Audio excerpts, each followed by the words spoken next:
Inferiority complex एक ऐसी चीज़ जो हम टाइम टू टाइम फील करते हैं that we are not good in that room जहाँ पे बाकी सब लोग अचीवर्स हैं और हमने कुछ इतना अचीव नहीं किया है। मैंने एक चीज़ के बारे में बात करी थी, सेल्फ डाउट और इन्फीरियॉरिटी कॉम्प्लेक्स।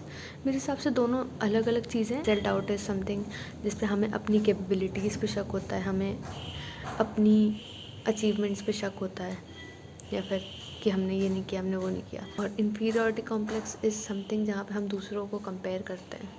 कंपैरिजन हम उधर भी करते हैं, बट सेल्फ डाउट में हम खुद में ही घुटते रहते हैं, खुद ही से कंपेयर करते हैं और लोगों से अपने दिमाग में कंपेयर करते हैं। तब शायद कोई दूसरा इंसान नहीं होता है कंपैरिजन करने के लिए हमारे सामने, वो भले माइंड में चलता हो, but I feel it. Inferiority complex की बात आती है तब हमको लगता है कि that person is doing good और हम कुछ नहीं करा है, हमने कुछ इतना अचीव नहीं किया है, किसी भी फ्रंट पे अचीव नहीं किया है, beat career wise, beat education wise, या फिर बीट इन एनी पाथ।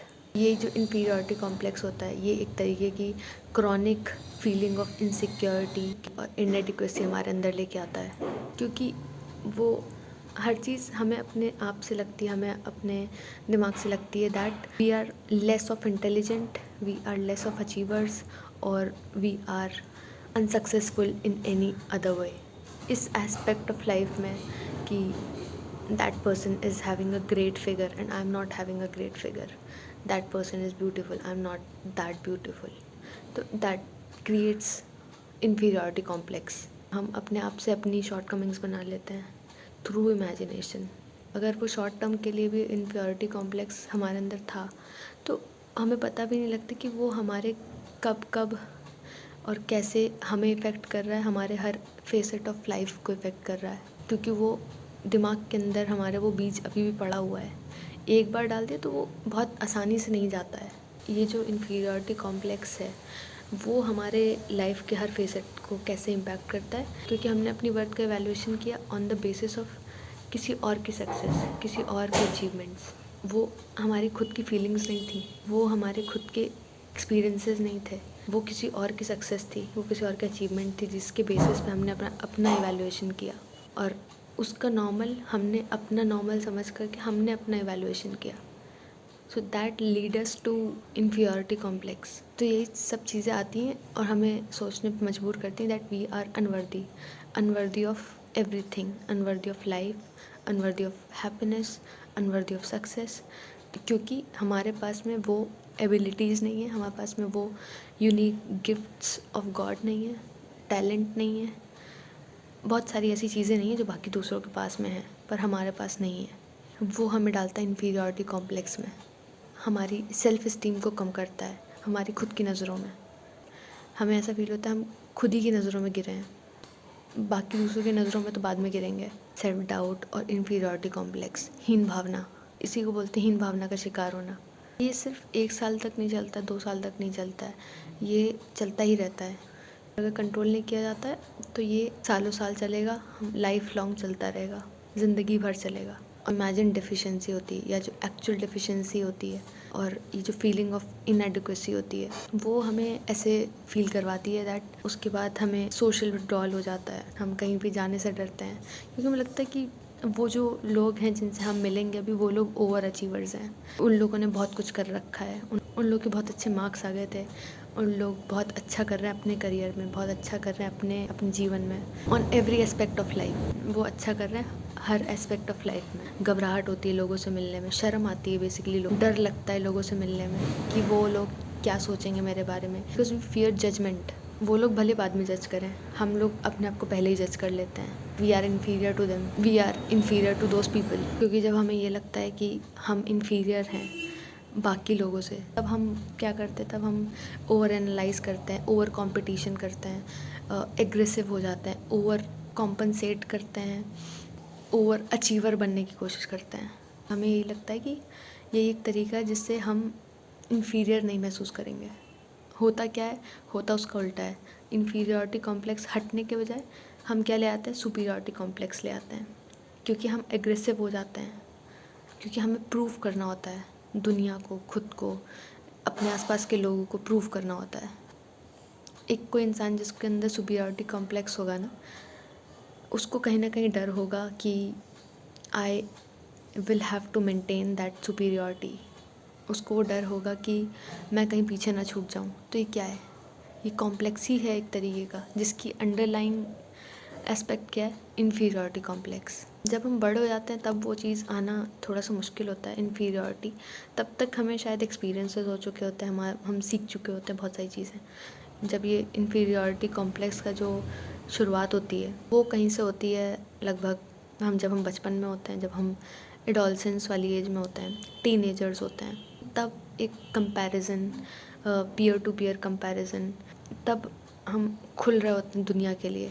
तब हमें लगता है there is way too much competition, और उस कंपटीशन में टिक पाना बहुत मुश्किल लगता है। तब हम एज एन एडोलसेंट अपने आप को कंपेयर करते हैं दूसरे लोगों से, दूसरे अपने पीयर्स से। अच्छी चीज़ें होती हैं जो हमें इनसिक्योर बनाती हैं, हमें इस कॉम्प्लेक्स में डालती हैं। किसी का फिगर, किसी के मार्क्स, किसी का रुतबा, पैसा, फिर किसी के पास कैसे गैजेट्स हैं, किसी के पास कैसा लाइफस्टाइल है।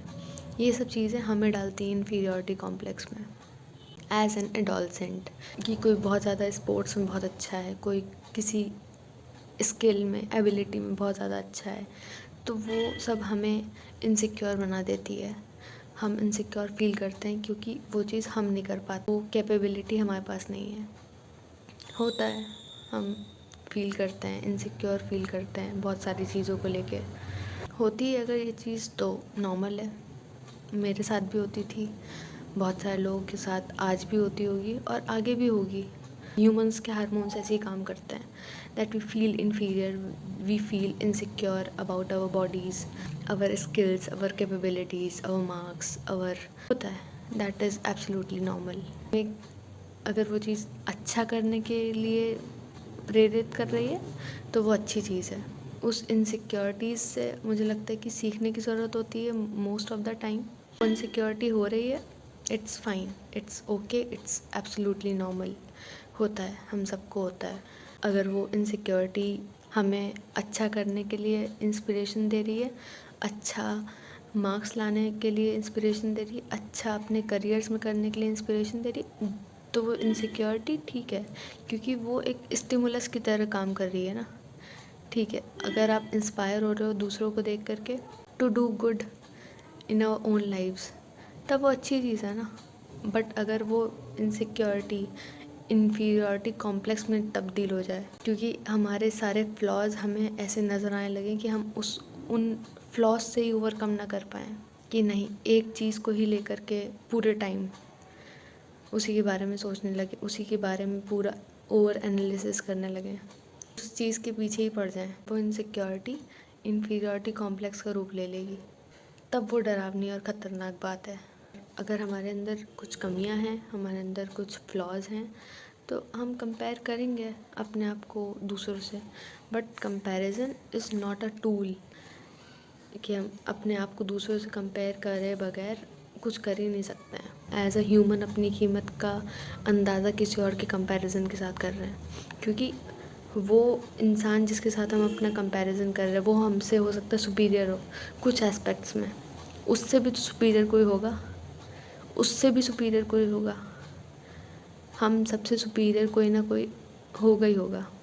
कुछ भी कर लेंगे, कितने भी अमीर हो जाएंगे, कितने भी एजुकेशन में बहुत ज़्यादा आगे बढ़ जाएंगे, हमसे आगे कोई ना कोई हमेशा रहेगा और हमसे पीछे भी कोई ना कोई रहेगा। तो कंपैरिजन कोई ऐसा टूल नहीं जिससे हम अपनी कीमत का अंदाज़ा लगा पाएँ। मेरे हिसाब से ऐसे ही होता है कि ये सब चीज़ें चाइल्डहुड से या फिर स्कूल से, एडोलसेंट वाली एज से स्टार्ट होती हैं। बहुत सारे 3-4 एस्पेक्ट्स होते हैं।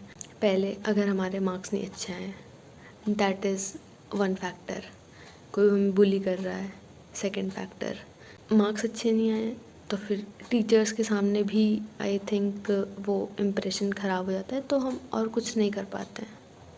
तब हम और इन्फीरियर महसूस करते हैं बाकी और कुछ करने में। हो सकता हमारी स्किल सेट कुछ और हो, उस मार्क्स के अलावा कुछ और हो, पर उन मार्क्स के चक्कर में हम कोई और एक्टिविटी पे ध्यान नहीं दे पाते हैं।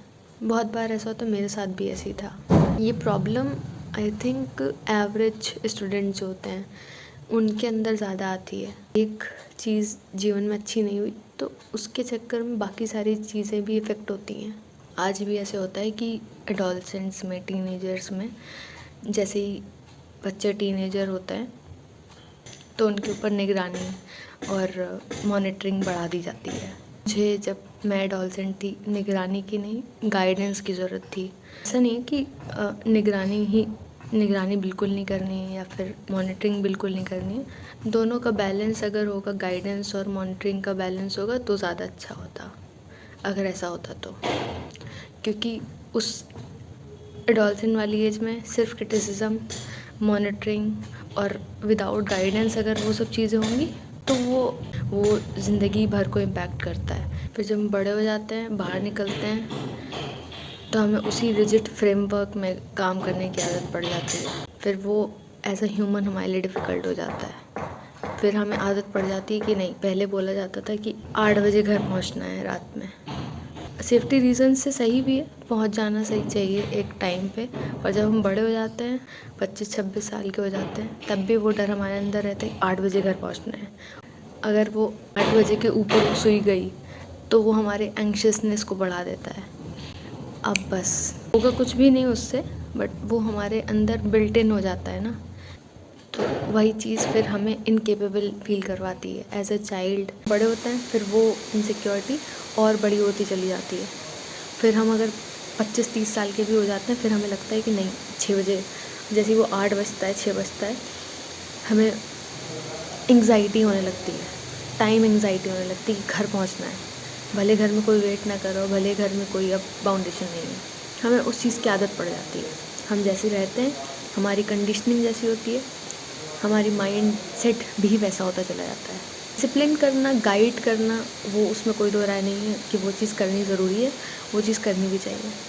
बट अगर गाइडेंस के नाम पे अगर हम मॉनिटरिंग, निगरानी, ज़बरदस्ती रिजिड सर्विलांस करेंगे तो वो हमारी कंडीशनिंग बहुत ख़राब कर सकता है, कर देता है और कर चुका है। क्योंकि वो ऐसी फीलिंग्स को जन्म देता है हमारे अंदर कि अगर हम बाहर रह ज़्यादा थे तो हमें कुछ हो जाएगा, हम अपनी केयर खुद नहीं कर सकते हैं, हम अपनी रक्षा खुद नहीं कर सकते हैं। That kind of feeling kind of creeps in. क्योंकि फिर हम इन्फीरियर समझने लगते हैं अपने आप को कि नहीं, हम वीक हैं, हम इन्फीरियर हैं बाकी लोगों से, because we can not take care. हम अपनी खुद की केयर नहीं कर सकते हैं, हम अपने खुद का बचाव नहीं कर सकते हैं। कॉजेज़ और भी हो सकते हैं, जैसे कि हमें हमारा कोई पर्सनैलिटी ट्रेट है या फिर हमारा कोई फ़िज़िकल ट्रेट है। जैसे कि अगर मैं मोटी ज़्यादा हूँ, मैं पतली ज़्यादा हूँ या फिर मैं काली ज़्यादा हूँ, that is also a kind of inferiority. किसी का भी अगर कोई फ्रेंड का ग्रुप है and there is one such girl और one such boy who is thin और fat, financially not doing great, family is not doing great, financially बहुत सारे हार्डशिप्स हैं उस एक बच्चे के अंदर या फिर किसी एक इंसान के अंदर, और बाकी उसका फ्रेंड्स का ग्रुप है that is more of a settled, more of a fair tone वाली ग्रुप है। So that is also kind of inflicting inferiority complex उस बच्चे के अंदर, उस इंसान के अंदर या फिर टीनेजर्स के अंदर मोस्ट अप्रोप्रिएटली। कि जब हम टीनेज में होते हैं हम बहुत जल्दी चीज़ों से इम्पैक्ट हो जाते हैं, हम बहुत जल्दी किसी के लिए भी कुछ भी सोच लेते हैं, बोल लेते हैं। दिमाग शायद हमारा इतना हार्मोनल चेंजेस से गुजर रहा होता है, तो दिमाग थोड़ा सा वल्नरेबल साइड में ज़्यादा होता है। किसी ने कुछ बोल दिया होता है तो हमें वो चीज़ बहुत जल्दी ट्रिगर कर जाती है। फाइनेंशियल हार्डशिप्स होती हैं, इकोनॉमिक स्ट्रगल्स होती हैं, और consciousness to look good, feel good तो क्या ही आएगा, जब तक हम दिखेंगे नहीं अच्छे तो फिर हमें फील गुड वाली फीलिंग भी नहीं आएगी। हर चीज़ की जड़ वहीं पे आती है जहाँ पे हम अपने आप को कंपेयर करते हैं। पेरेंट्स भी बहुत ज़्यादा कंपैरिजन करते हैं कि उसने वो चीज़ कर ली। आई थिंक ये चीज़ बहुत जल्दी तो नहीं जाने वाली है हमारे समाज से, जहाँ पे 4 लोग बैठें और उसके बाद अपने अपने बच्चों के अचीवमेंट्स डिस्कस करें। वो चीज़ जल्दी तो नहीं जाएगी। बताना चाहिए, बहुत अच्छी चीज़ है, आप अपनी खुशियाँ बांट रहे हो। जहाँ पे 4 लोग बैठते हैं आकर के कि उसके बाद अपनी खुशियाँ बांटते हैं कि मेरे बेटे ने ये कर लिया, मेरे बेटे ने वो कर लिया, मेरा बेटा इस जगह पे चला गया, उसमें वहाँ पे सिलेक्शन हो गया, अच्छी बात है, उसमें कोई बुरी बात है भी नहीं ना, तो उसमें हमें हमें बुरा बनाना भी क्यों है उस चीज़ को।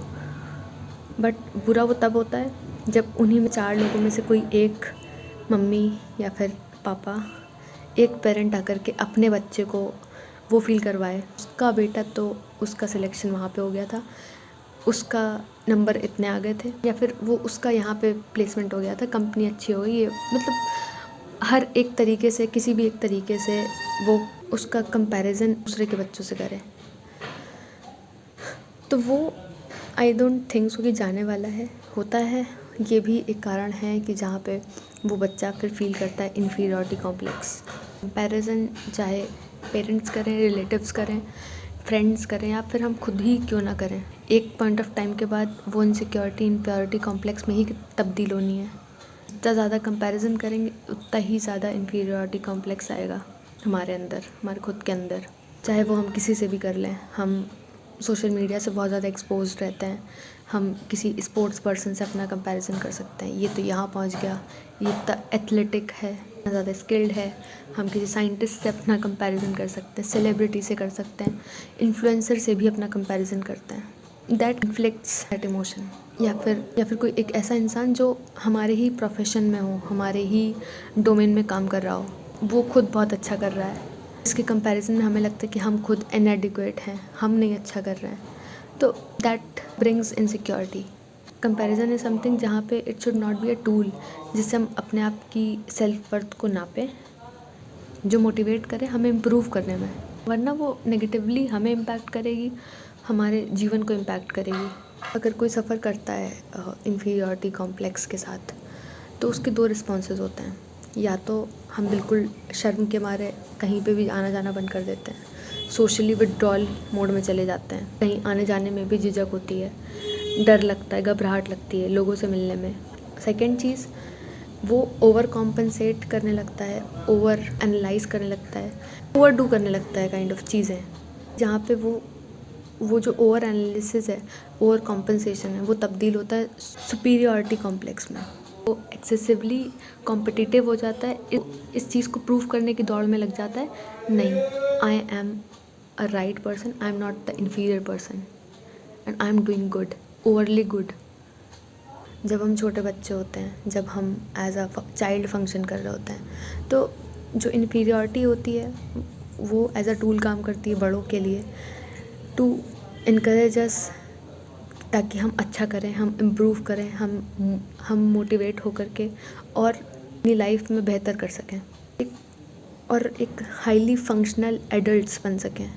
जिन लोगों को प्रॉपर गाइडेंस, प्रॉपर नर्चरिंग मिल जाती है, तो वो लोग उस इन्फीरियरिटी को ओवरकम कर लेते हैं, सारे चैलेंजेस को ओवरकम कर लेते हैं, और वो जो फीलिंग ऑफ इनएडिक्वेसी है उसको ओवरकम कर लेते हैं, बगैर किसी शर्म के, बगैर किसी डिफ़िकल्टी के, या फिर बगैर किसी बुरे एक्सपीरियंस के। पर अगर प्रॉपर नर्चरिंग, प्रॉपर गाइडेंस नहीं मिलती है, तब वो थोड़ा सा मेंटल अब्यूज़ या फिर कोई डिसेबिलिटी दे करके जाता है, और वो जो जिनका बचपन ख़राब होता है तो उनका एडोलसेंस भी ख़राब होता है, उनका एडल्टहुड भी ख़राब होता है, उनका पूरा जीवन ही थोड़ा सा पैचेस में ख़राब होता रहता है। कि बचपन जो होता है वो हमारा फॉर्मेटिव बेस होता है, फॉर्मेटिव ईयर्स होता है, वो अगर ख़राब हुआ तो पूरा जीवन ख़राब होता है। कई सारे लोगों के साथ ऐसा नहीं होता होगा कि पूरा जीवन ख़राब हो जाए, कुछ जगहों पे वो पैचेस पड़ते रहते हैं, वो हमें एज अ ह्यूमन फंक्शनिंग करने में दिक्कत करता है। और जिन बच्चों का बचपन ख़राब होता है, तो जब वो बड़े होते हैं, एडल्टहुड में जाते हैं, तो उसको कैरी बहुत ही गलत ढंग से करते हैं। फिर वो एडल्टहुड में ऐसी आदतों का शिकार होते हैं, ऐसे माइंडसेट का शिकार होते हैं जो फिर रिजिड होता है, उसको बदल पाना बहुत मुश्किल होता है, और जो उनके लिए भी सही नहीं है, वो एज अ सोसाइटी भी किसी के लिए सही नहीं है, उनका वो माइंडसेट। कुछ बच्चे ये भी करते हैं कि अगर उन्हें बचपन में प्यार नहीं मिलता है, अफेक्शन नहीं मिलता है, या फिर उन्हें एक तरीके का वैलिडेशन नहीं मिलता है उनके पेरेंट्स से, मेन कौन होता है, पेरेंट्स ही होते हैं, या फिर रिलेटिव से नहीं मिलता है कोई भी तरीके का वैलिडेशन या प्यार, या फिर अब्यूज़ मिलता है, इमोशनल अब्यूज़ या फिर फिज़िकल अब्यूज़ मिलता है, तो वो उस चीज़ को कॉम्पनसेट करने की कोशिश करते हैं, वो उस प्यार को पाने की कोशिश करते हैं बाय बीइंग द अचीवर, कि अगर मैंने मार्क्स ले आए तो मुझे थोड़ा सा अटेंशन मिलेगा, मुझे थोड़ा सा प्यार मिलेगा, मुझे शायद पनिशमेंट ना मिले अगर मैं मार्क्स ले आऊँ तो, मैं अगर ये अवार्ड जीत लूँ तो मुझे शायद पनिशमेंट ना मिले, मुझे अटेंशन मिल जाएगा।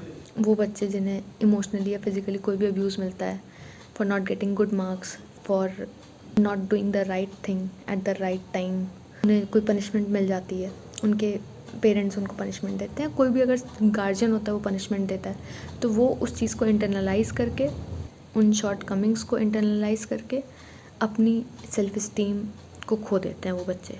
तो अटेंशन ग्रैब करने के और प्यार पाने के अलग अलग से तरीके ढूंढने लगते हैं कि अगर मैंने अच्छे मार्क्स लाया, मैंने ये सर्टिफिकेट ले लिया या मैंने ये अवार्ड जीत लिया, तब मुझे शायद प्यार मिलेगा। Most of the males are vulnerable to inferiority complex. क्यों नहीं लगता है कि वो अगर अपनी टॉक्सिक मैस्कुलिनिटी को शोकेस नहीं करेंगे, वो अगर फिनेंशियली, मेंटली और फिज़िकली सुपीरियर नहीं होंगे बाकी लोगों से, तो वो बाकी सबसे इन्फीरियर ही रह जाएंगे। तभी जो उनके जो नॉर्मल इमोशनल रिस्पॉन्सेज होते हैं उसको सप्रेस कर देते हैं, उनको दबा देते हैं, so that they don't end up feeling inferiority complex. या फिर अगर वो रिलेशनशिप में है, then also they might feel कि उन्हें इन्फीरियर महसूस करवाया जा रहा है या वो खुद भी महसूस कर रहे हैं because of the present partners past partner, कि जो पास्ट पार्टनर था that partner was having so many qualities और मेरे पास वो सब क्वालिटीज़ नहीं है, या मैं वो सब नहीं कर पा रहा हूँ जो वो कर लेता था, एट्सेट्रा एट्सेट्रा। मेल्स अगर ये चीज़ फेस करते हैं तो फीमेल्स तो कैसे ही पीछे रह सकती हैं। कुछ फीमेल्स तो ऐसा भी फील करती हैं कि भाई किसी ने अगर मैसेज कर दिया, किसी ने अगर थोड़ा सा भी अफेक्शन या फिर फ्रेंडशिप जैसा कुछ शो कर दिया, दे फील लाइक अरे बाप रे, तुमने मुझे मैसेज किया है, that you like me, I am so thankful to you, I am so grateful to you. उस छोटे से प्यार के लिए, उस थोड़े से प्यार के लायक भी अपने आप को नहीं समझती हैं वो फीमेल्स, कि मैं बहुत ज़्यादा एहसानमंद हो चुकी हूँ तुम्हारे, that you have messaged me, you are talking to me most appropriately if it's the opposite gender, कि वो अपने आप को किसी भी काबिल नहीं समझती हैं। That is the major example of inferiority complex जो फीमेल्स फेस करती हैं। वो डेली फंक्शनिंग, डेली लाइफ की फंक्शनिंग को भी बिगाड़ देता है, क्योंकि अगर अब कोई भी आ जाएगा उन्हें बोलने के लिए that hi I like you, तो वो उस इंसान के सामने बिल्कुल सरेंडर ही कर देंगे। ये लड़कियां भी करती हैं, लड़के भी करते हैं, सेम चीज़ होती है। तो फिर यही चीज़ उनको हार्म कर सकती है और इसी चीज़ के चलते फिर वो टॉक्सिक पार्टनरशिप, टॉक्सिक फ्रेंडशिप का शिकार हो सकती हैं, हो जाती भी हैं कि नहीं नहीं नहीं कुछ नहीं से बेटर है कि कम से कम ये तो है मेरे पास में। तो दैट इज़ द फीलिंग, मुझे अगर ये नहीं मिला तो मेरे को और कौन मिलेगा। इन्फीरियरिटी कॉम्प्लेक्स, क्योंकि मैं किसी चीज़ के काबिल ही नहीं हूँ ना, तो मुझे कोई मिल ही नहीं सकता है, ना ही कोई फ्रेंड मिल सकता है, ना ही कोई और पार्टनर मिल सकता है। People with inferiority complex can often come across as over achievers या ओवर डूअर्स, क्योंकि उन्हें एक एग्रेसिव नीड होती है अपने दिमाग में that they want to achieve something, that they are worthy enough for everything, वरना उन्हें लोग अंडर अचीवर समझ लेंगे या फिर उन्हें लोग फेलियर समझ लेंगे। We might feel insecure about certain things, and if we feel unsecure, unworthy all the time, no matter हम किसके साथ हैं, हम क्या कर रहे हैं, हमारा इन्फीरियरिटी कॉम्प्लेक्स ही होता है, क्योंकि हम सेल्फ क्रिटिकल बने रहते हैं पूरे टाइम, अपने आप को क्रिटिसाइज़ करते रहते हैं पूरे टाइम, सोशल विड्रॉल में चले जाते हैं, लोगों से मिलने से डरते हैं। टीनेजर्स को बहुत बार देखा होगा, एडल्ट्स को बहुत बार देखा होगा that they don't want to meet people, they don't want to see other people, हर समय अपने कमरे में ही रहना चाहते हैं। बहुत सारे, आई एम नॉट सेइंग कि सारे ही, मोस्ट ऑफ द पीपल यही करते हैं कि वो कहीं पे भी किसी से मिलना ही नहीं चाहते हैं, बिकॉज दे फील इन्फीरियर और they are in that mode of social withdrawal या फिर लो सेल्फ स्टीम या फिर लोनलीनेस, क्योंकि उन्हें कोई समझने वाला नहीं है, ठीक से गाइड करने वाला नहीं है, और वो बाकी सबको अपना दुश्मन समझने लगते हैं। ये एक टीन वाला जो एज ग्रुप होता है ना, वो आपको अपने आप का दुश्मन समझ लेता है मोस्ट ऑफ द केसेस में, तो वो उनकी सेल्फ स्टीम पे बहुत ज़्यादा नेगेटिव इम्पैक्ट डाल सकता है। We just get uncomfortable around others, क्योंकि हम लगता है हम अपने पीयर्स से मैच नहीं कर पा रहे हैं तो हम कुछ भी नहीं कर पा रहे हैं। चक्कर में हम खुद को आइसोलेट कर लेते हैं, उस चक्कर में हम खुद को दुनिया से काट लेते हैं। शांति के लिए अपने आप को काटना या फिर शांति के लिए, पीस के लिए अपने आप को विड्रॉल मोड में डाल देना। I want to meditate, I want to work on myself, तो वो चीज़ एक हद तक ठीक है, बट उस चीज़ को कंटिन्यूसली करना वो नेगेटिवली इम्पैक्ट करेगा हमारे ऊपर, हमारी पर्सनैलिटी के ऊपर। जब हम इस इन्फीरियॉरिटी कॉम्प्लेक्स का शिकार होते हैं तो हम एक सेल्फ डेप्रिकेटिंग ह्यूमर का इस्तेमाल करते हैं कि खुद से ही खुद का मजाक बना रहे हैं। इससे पहले कोई और वो चीज़ बोले, हमें हर्ट हो जाए और हमें ऐसा फील हो कि हम जज हो रहे हैं। To avoid the feeling of being judged, हम खुद से ही खुद का मजाक बनाने लगते हैं, अपने ऊपर नेगेटिव कमेंट्स करने लगते हैं, अपनी शॉर्ट कमिंग्स को खुद ही बताने लगते हैं। इससे पहले कोई और बताए, हम खुद ही वो चीज़ बोल देते हैं इन अ फ़नी मैनर, इन अ फ़नी वे। हम ये चीज़ भूल जाते हैं कि क्या चीज़ फ़नी है और हम क्या चीज़ बोल रहे हैं अपनी लोअर सेल्फ इस्टीम को कवर करने के लिए। ये करती थी मैं, मतलब अभी भी कर लेती हूँ। ये मुझे अपने आप को भी सिखाना है। हर समय सेल्फ डिफीटिंग ह्यूमर को यूज़ करना, it's not a good thing. जैसे कि मैंने बोला कि अगर कोई हमें मैसेज कर दे या फिर कोई हमें बोल दे दैट यू आर ब्यूटीफुल और आई लाइक यू, तो वो हमें एक्सेप्ट करने में भी बहुत ज़्यादा हिम्मत लगती है। हम वो चीज़ एक्सेप्ट नहीं कर पाते, हम बिल्कुल बिच जाते हैं और हम बहुत ज़्यादा एहसानमंद हो जाते हैं उस चीज़ के, बिकॉज वी फील इन्फीरियर। और हमें कॉम्प्लीमेंट्स एक्सेप्ट करने में भी हिम्मत चाहिए होती है। हम कॉम्प्लीमेंट्स एक्सेप्ट ही नहीं कर पाते हैं किसी के, या फिर किसी का पॉजिटिव फीडबैक भी एक्सेप्ट नहीं कर पाते हैं आसानी से। Being down to earth, being grounded, being humble, ये अलग चीज़ है, और बीइंग फीलिंग इन्फीरियर ये अलग चीज़ है। कोई अगर हमें पॉजिटिव फीडबैक दे रहा है, you did this great, no no no no, ये तो हो गया बस ये that is not a good thing to do. हम अपने साथ अच्छा नहीं कर रहे होते हैं इस चीज़ में। कभी कभी लोग बहुत ज़्यादा हम्बल होते हैं, बहुत ज़्यादा ग्राउंडेड होते हैं, तो वो directly they will reject the compliments, क्योंकि कोई थर्ड पर्सन जो हमें नहीं जानता, उसने हमारा काम देख लिया, उस थर्ड पर्सन ने हमारी तारीफ़ कर दी और सेकंड पर्सन ने हमें बताया। मुझे जानता होता तो वो कभी मेरी तारीफ़ ही ना करता, वो जानता होता मुझे तो कभी ऐसे बोलता ही नहीं। This is all not the right thing to do. Inferiority complex एक और चीज़ लेकर के आता है, जो है इंसोम्निया। हमें स्लीपिंग डिसऑर्डर्स हो सकते हैं, हमें 3-3 4-4 बजे तक नींद नहीं आती, क्योंकि हमें ऐसा लगता है कि ठीक है दिन भर हम सो लेंगे क्योंकि हमें दूसरों को फेस नहीं करना पड़ेगा, रात में जग लेंगे क्योंकि रात में शांति होती है, रात में हमें दूसरों से आउटराइटली जा कर के बातें नहीं करनी पड़ेंगी, दूसरे लोगों को फेस नहीं करना पड़ेगा, दूसरे जितने भी लोग हैं उन सब से नज़रें नहीं मिलानी पड़ेंगी। एक जगह मैंने पढ़ा था कि अगर हम सही से सोते हैं, सही से नींद लेते हैं, तो वो हमारी सेल्फ इस्टीम को भी बूस्ट करता है। मैंने कई बार बोला कि हम इमोशंस कुछ भी फेस करें, पर जो उसके कॉन्सिक्वेंसेस होंगे या जो उसके सिम्टम्स होंगे वो सब सेम होंगे।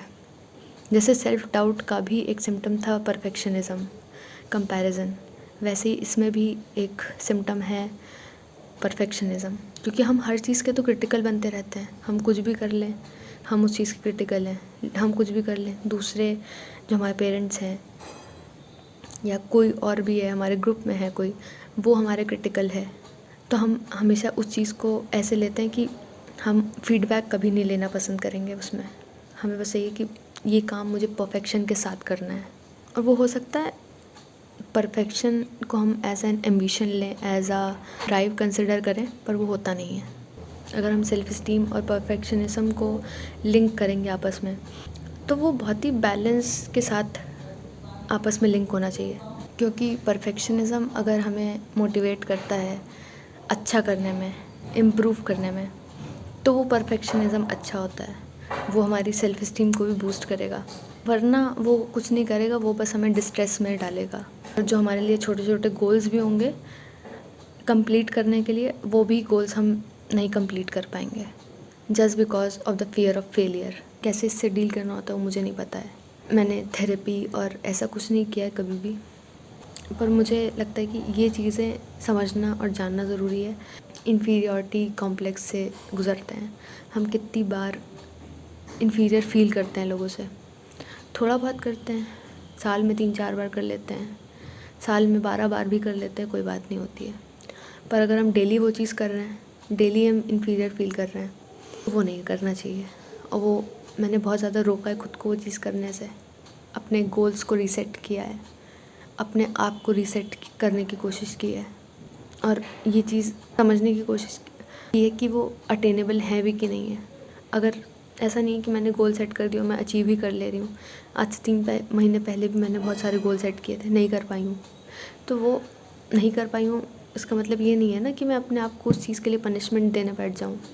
नहीं है, 3 महीने नहीं लगे, 6 महीने शायद लग जाएँ। हमारे रिलेशनशिप्स को एनालाइज़ करना ज़रूरी है कि हमारे रिलेशनशिप्स, हमारी फ्रेंडशिप्स किसके साथ हैं, कैसी हैं और किस तरीके की हैं, हमारे आसपास में लोग किस तरीके के हैं, उन सबको एनालाइज़ करना ज़रूरी है।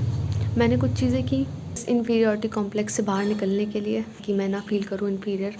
हमेशा फ़ील नहीं करूँगी वो तो नहीं पता है, पर हाँ, जब तक जितना हो सकता है उतना ना फ़ील करूँ इन्फीरियर। सबसे पहले मैंने लोगों को अपने आप को लोगों से कंपेयर करना बंद कर दिया। लोगों के अचीवमेंट्स को अपने सर पे नहीं चढ़ने दिया, जेलस होना बंद कर दिया है। आई थिंक ये 2-3 चीज़ें कर लेना भी बहुत बड़ी चीज़ होती है। हमारे पास फ्लॉज़ हैं, हमारे अंदर बहुत सारी कमियां हैं, समझ में आता है। हमारे अंदर बहुत सारी एबिलिटीज़ हैं जो नहीं हैं, बहुत सारी स्किल्स हैं जो नहीं हैं। उन सबको एक्नॉलेज किया पहले तो, फिर उनके ऊपर धीरे धीरे काम करना स्टार्ट किया।